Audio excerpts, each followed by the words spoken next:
जब भी कोई भी पेशेंट साइंस इंजीनियरिंग में आता है, क्योंकि जितना ज़्यादा वो काम करेंगे उतनी तेज। एक बार जब अपने हाथ को पास लिया है, इसके बाद आपने क्या करना है, मगर अब जो इसको मूवमेंट दे रहा है। नमस्कार, मेरा नाम है डॉक्टर पूरू धमन और आज इस वीडियो में आपको बताने वाला हूँ कि किस तरह से आप अपनी फिंगर्स के अंदर ताकत लेकर आ सकते हो, किस तरह से दोबारा से उन्हें काम करने लायक बना सकते हो।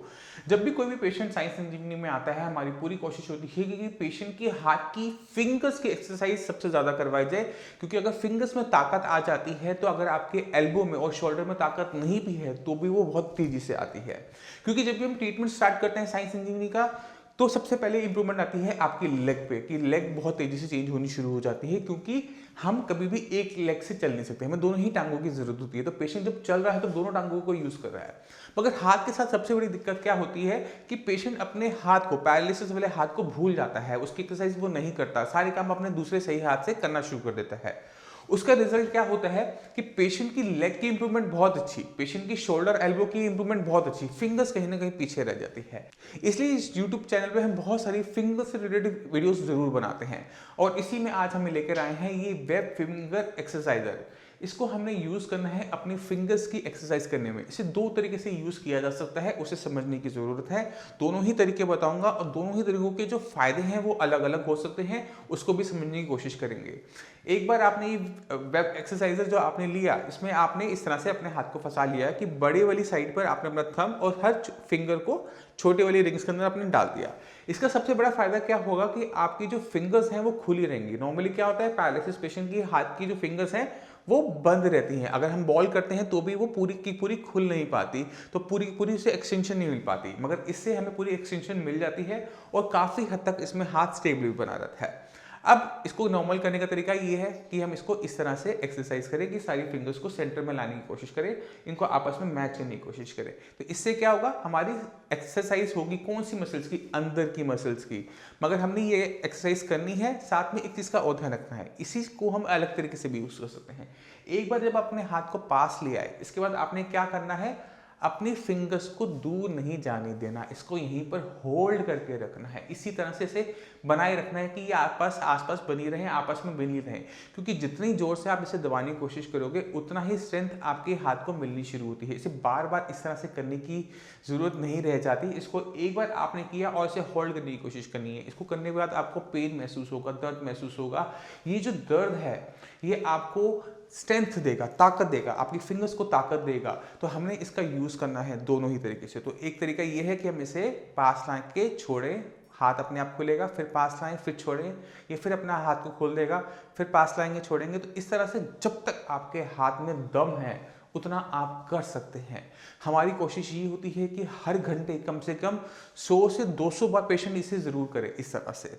उसके बाद क्या कर सकते हैं, हम अल्टरनेटली कर सकते हैं कि अपनी फिंगर्स को पास लाए और यहीं पर होल्ड करके रखा। इसमें आपको दर्द ज्यादा होगा, इसमें आपको असर ज्यादा मिलेगा। अगर इसको आप 5 मिनट भी होल्ड कर पाए तो जो हम पूरा 100-200 बार इसको कर रहे हैं उसका बेनिफिट आपको सिंगल टाइम में ही मिल जाता है, क्योंकि आपकी फिंगर्स को वहां पर, मसल्स को वहां पे कंट्रोल लेना पड़ता है।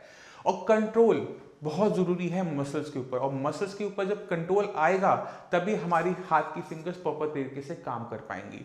ये जो इक्विपमेंट है मैंने अमेजोन से मंगवाया है, 700-800 रुपीज का है, तो आप भी इसको मंगवा सकते हैं। ये आपकी फिंगर्स में स्ट्रेंथ देने का काम आएगा और फिंगर्स को खोलने का काम, एक्सटेंशन करवाने का काम भी आएगा, जिससे आपकी फिंगर्स थोड़ी खुली भी रहेंगी। क्योंकि अक्सर हम जो बॉल यूज करते हैं, जेल बॉल जो यूज करते हैं, उसके अंदर हमारी फिंगर्स इससे ज्यादा नहीं खुल पाती, मगर इसमें पूरी का पूरा पंजा खुल जाता है, जो कि बहुत ज्यादा इंपॉर्टेंट है। मगर जब भी हम कोई भी इक्विपमेंट का यूज करते हैं पैरालिसिस पेशेंट के अंदर, हमें एक छोटी सी चीज का ध्यान रखना होता है कि कोई भी चीज हमें जरूरत से ज्यादा नहीं करनी होती। अगर आपको पेन हो रहा है तो आपने वहां छोड़ना है, ये नहीं होना चाहिए कि पेन हो रहा है, अनबियरेबल पेन हो रहा है, आप करते जा रहे हैं, क्योंकि उससे क्या हो सकता है कि मसल्स की डिफॉर्मिटीज हो सकती है, मसल परमानेंट तरीके से स्पास्टिक हो सकती है। इसी वजह से हम इसको यूज करेंगे। और इसको यूज करने के बाद हम अपने हाथ की, जो हम आपको न्यूरोएम ऑयल देते हैं, उससे आप अपने फिंगर्स की मसाज भी करेंगे और उसके बाद वहां पर हीट अप्लाई करेंगे। हीट अप्लाई आप किसी भी जेल पैड से कर सकते हैं, जिससे यहाँ की मसल्स रिलैक्स हो सके, उन्हें थोड़ा आराम मिल सके। इससे आप दोबारा एक्सरसाइज करने लायक जल्दी बन जाते हैं और आपको लंबे टाइम तक आराम मिलेगा। अगर आप साइंस इंजीनियरिंग का ट्रीटमेंट ले रहे हैं, मेडिसिन ले रहे हैं, ब्रेन के अंदर डेवलपमेंट हो रही है, तो ये जो छोटी छोटी चीजें होती हैं, इक्विपमेंट्स जो होते हैं, जो हम आपको बताते हैं, ये आपके लिए बहुत बेनिफिशियल रहती हैं। जो लोग साइंस संजीवनी का ट्रीटमेंट नहीं ले रहे और वो इन इक्विपमेंट्स को यूज़ कर चुके हैं, चाहे वो वेब अपनी बॉल हो, एक्सरसाइजर हो, स्प्रिंग्स हो, अगर उनमें इंप्रूवमेंट नहीं आ रही तो उन्हें समझना पड़ेगा कि पैरालिसिस जो है वो आपके हाथ पैर का रोग नहीं होता। आपका हाथ नहीं चल रहा, आपका पैर नहीं चल रहा, मैं मान सकता हूँ, मगर वहाँ आपकी दिक्कत कहीं और है। जब आपके ब्रेन में क्लॉट आया था, ब्रेन हैमरेज हुआ था, तो उस क्लॉट की वजह से, उस ब्रेन हैमरेज की वजह से आपके ब्रेन के अंदर एक हिस्सा काम करना बंद कर दिया। अब ये वो हिस्सा था जो आपके हाथ पैर की मसल्स को कंट्रोल करता था। इसी वजह से अब ब्रेन कंट्रोल नहीं कर पा रहा आपके हाथ पैर की मसल्स को, इसी वजह से आपका हाथ पैर पैरालाइज्ड है। अब हम हाथ की जितनी मर्जी एक्सरसाइज कर लिए, मगर अगर हम ब्रेन पे काम नहीं करते तो हमें हाथ पैर के अंदर इंप्रूवमेंट देखने को नहीं मिलती। पेशेंट साइंस इंजीनियरिंग में आते हैं, 4-4, 5-5 साल हो चुके होते हैं, रेगुलर अपनी फिजियोथेरेपी भी करवा रहे होते हैं, उनमें इंप्रूवमेंट नहीं आ रही होती। वो इसलिए नहीं आ रही होती क्योंकि हम पर्टिकुलर जो उसकी रूट कॉज है वहाँ पे काम नहीं कर रहे होते। तो हमने क्या करना है, पहले अपने ब्रेन को रेडी करना है सीखने के लिए। उसमें डेवलपमेंट होनी चाहिए, उसमें न्यूरोप्लास्टिसिटी होनी चाहिए। एक बार ब्रेन के अंदर न्यूरोप्लास्टिसिटी स्टार्ट हो जाती है तो ब्रेन का एक नया हिस्सा इस काम को करना सीखता है, यानी आपके हाथ पैर को चलाना सीखता है। अगर आपकी उम्र 40 साल है और आपको पैरालिसिस अभी 6 महीने पहले हुआ है, तो आप इसको समझिए कि आपका जो बॉडी है, आपका जो ब्रेन है, जो पहले इसको चला रहा था वो 40 साल का था, मगर अब जो इसको मूवमेंट दे रहा है, जो आपके हाथ में थोड़ी बहुत जो मूवमेंट आ रही है, उसकी उम्र उतनी है जितने टाइम से आपको पैरालिसिस हुआ है। तो हमें उस पार्ट को डेवलप करना होता है, इसको डेवलप करना होता है कि वो 40 साल के दिमाग की तरह वो काम कर सके। इसलिए हमें जरूरत पड़ती है मेडिसिन की। एक बार जब आप मेडिसिन स्टार्ट कर देते हैं तो उस ब्रेन के पार्ट की जरूरी हो जाता है डेवलपमेंट करना, उसे सिखाना, और सिखाने के लिए हमें एक ही चीज़ को बार बार करना होता है। और उनमें हेल्प करते हैं ये छोटे छोटे इक्विपमेंट्स जो आपकी फिंगर्स के अंदर ताकत लेकर आते हैं। जितने भी पैरालिसिस के पेशेंट हैं, इस वीडियो को देख रहे हैं, उनसे मैं चाहता हूँ कि अपने हाथ पे, अपनी फिंगर्स पे बहुत ज़्यादा काम करें, क्योंकि जितना ज़्यादा वो काम करेंगे उतनी तेज़ी से उनकी फिंगर्स के अंदर इंप्रूवमेंट आनी शुरू हो जाएगी। अब मैं चाहता हूँ कि आप कुछ पैरालिसिस के पेशेंट से मिले, उनके इंटरव्यूज देखें, तो आपको बहुत क्लियर कट आइडिया मिल जाएगा कि साइंस संजीवनी किसी पैरालिसिस पेशेंट की लाइफ में कैसे चेंजेस लेकर आती है। ये वो पेशेंट होते हैं जिनको पैरालिसिस बहुत लंबे टाइम से हुआ होता है, जिसमें इंप्रूवमेंट बिल्कुल नहीं आ रही और वो सडनली एकदम शुरू हो जाती है। तो आप पहले पेशेंट से मिलिए, फिर हम दोबारा मिलते हैं आपसे। नमस्कार, मेरा नाम है डॉक्टर पुरु धवन और आज हमारे पास एक पेशेंट ऐसे हैं जिनको क्लॉट आया था राइट साइड में, राइट साइड ब्रेन में क्लॉट आने की वजह से इनका left side of body paralyse हो गया था। कंडीशन कुछ ऐसी थी कि जब हमारे पास आए तो चल तो लेते थे, मगर हाथ की जो फिंगर्स थी वो बिल्कुल क्लॉ फॉर्म में थी, बिल्कुल मुड़ी हुई थी, खुलती हुई थी और हाथ उठता नहीं था। तो चलते हैं पेशेंट के पास और देखते हैं कि पेशेंट को कितना इंप्रूवमेंट मिला 1 महीने के साइंस संजीवनी के ट्रीटमेंट। तो लक्ष्मी जी, आपको ये दिक्कत कब शुरू हुई थी, कब हुआ था पैरालिसिस का अटैक? मेरे को हुआ था सर होली वाले दिन सुबह 8 20 मार्च को। 20 मार्च। और तब क्या दिक्कत हुई थी? तब सर मैं आके सिर्फ काम पे से 8 बजे आके 8:15 बजे खड़ा हुआ था, सिर्फ चाय पी थी मैंने। अच्छा। चाय पीने के बाद मेरे हाथ में और पैर में एकदम सरसराहट सी महसूस हुई। मैं ये चाय लेके आई थी, मैंने चाय पी थी। मैंने उनसे कहा, मेरे को कुछ अजीब सा महसूस हो रहा है। तो मेरे से बोली क्या हुआ? मैंने कहा मेरे को कुछ अजीब सा महसूस हो रहा है। मैंने कहा मेरे हाथ पर और पैर में चींटियाँ से चल रही हैं। अच्छा। तो इतनी देर में तो मैं लड़खड़ा के गिर पड़ा। अच्छा। तो इन्होंने संभाल लिया। मेरा बेटा था, मेरी बेटियाँ थी, उन दोनों घर। तो स्कूटर पर बैठा के मुझे RML ले गए थे। तो वहाँ जाके मेरा ट्रीटमेंट चला था 4 दिन। उसके बाद उन्होंने मेरे को डिस्चार्ज कर दिया।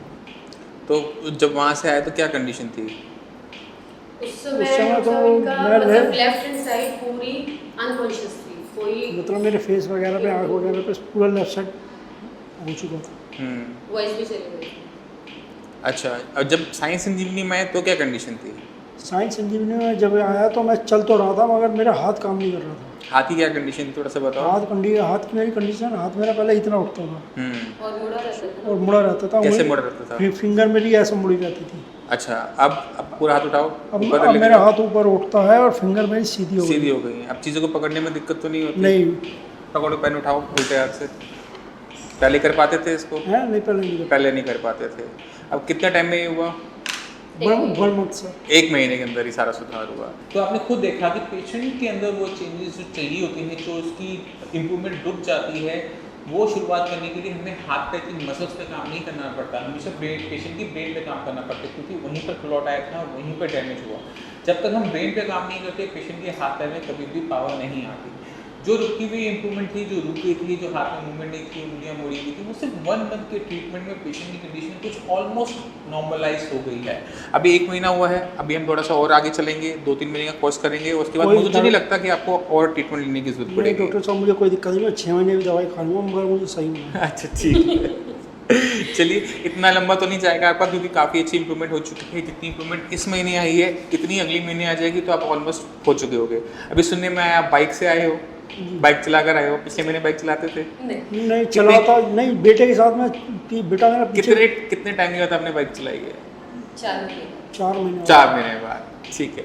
इनमें बहुत तेज़ी से बहुत अच्छी इंप्रूवमेंट आने का एक रीज़न ये भी है कि इनकी जो डैमेज हुआ था उसको भी बहुत ज़्यादा टाइम नहीं हुआ था। अगर ये पेशेंट 6 मंथ के बाद आता तो उसमें इंप्रूवमेंट धीरे धीरे होती, क्योंकि ये अपने उस टाइम के अंदर आए जब ब्रेन के अंदर डेवलपमेंट हो रही होती है, तो ज़रा सा भी हम उसको पुश करते हैं तो वो तेज़ी से इंप्रूवमेंट दिखा देता है। तो आपने खुद देखा, अगर आपकी पैरालिसिस के अंदर इंप्रूवमेंट कहीं रुक गई है, आप फिजियोथेरेपी करवा रहे हैं, इंप्रूवमेंट नहीं आ रही, तो ज़रूरत है आपको सही जगह पे काम करने की, यानी आपको ब्रेन पे काम करने की ज़रूरत है। जब आप ब्रेन पे काम करेंगे, जैसे इन पेशेंट को आराम आया, आपको भी आराम आएगा, आपके अंदर भी चेंजेस आने शुरू हो जाएंगे। और ये बहुत ज़्यादा ज़रूरी होता है हर पैरालिसिस पेशेंट के लिए समझना कि सिर्फ एक्सरसाइज कर लेने से आप में इंप्रूवमेंट नहीं आएगी, क्योंकि वो आप बहुत लंबे टाइम से करते आ रहे हो और इंप्रूवमेंट नहीं आ रही। हमें दोनों ही जगह पे काम करना है, हमने ब्रेन पे भी काम करना है और हमने ब्रेन को ट्रेन भी करना है, और उसके लिए हमें करना पड़ेगा अपने फिंगर्स पे, अपने लेग पे एक्सरसाइज पे काम करना पड़ेगा। तो हम दोनों पे काम करेंगे तो इंप्रूवमेंट हमें देखने को मिलेगी। और ये इंप्रूवमेंट फर्स्ट मंथ से स्टार्ट हो जाती है। ये नहीं होता कि आपको 6 महीने का ट्रीटमेंट लेना है, 3 महीने का ट्रीटमेंट लेना है, नहीं। जब भी आप साई संजीवनी में आते हैं, ये सुनिश्चित किया जाता है कि आपको फर्स्ट मंथ में ही अपने अंदर चेंजेस देखने को मिले। इसलिए जितने भी पैरालिसिस के पेशेंट साई संजीवनी में आते हैं, उनसे हम कहते हैं कि अपनी वीडियो बनाओ, क्योंकि वीडियो बनाओगे तो ये डॉक्यूमेंटेड हो जाएगा कि आप पहले कैसे थे, क्या इंप्रूवमेंट आप में हुई 1 महीने के ट्रीटमेंट के बाद। वो 2 वीडियो जब होती है, एक जो ट्रीटमेंट शुरू करने से पहले और एक महीने के ट्रीटमेंट के बाद, उसे कंपेयर किया जा सकता है। लेग कितना उठ रहा है, आर्म कितनी ऊपर तक आपकी जा रही है, किस लेवल तक जा रही है, तो वो हमें दिखना शुरू हो जाता है। ये जो इंप्रूवमेंट होती है, यही हमें बताती है कि पेशेंट सही ट्रैक पर जा रहा है। तो अपनी वीडियो जरूर बनाओ। मैं उम्मीद करता हूँ इस वीडियो से आप काफ़ी कुछ अच्छा समझ गए कि किस तरह से हम अपने आर्म की एक्सरसाइज कर सकते हैं, फिंगर की एक्सरसाइज कर सकते हैं। अगर फिर भी आपके माइंड में कोई भी डाउट हो, कुछ भी पूछना चाहते हो, तो नीचे दिए हुए नंबर पर कॉल कर साई संजीवनी के डॉक्टर से आप फ्री ऑफ कॉस्ट कंसल्टेशन ले सकते हैं। आप अपॉइंटमेंट लेकर मुझसे भी आकर मिल सकते हैं। अब इसी के साथ आप जब मैं चलने की आगे चाहूँगा। मिलते हैं अगली वीडियो में, तब तक के लिए धन्यवाद।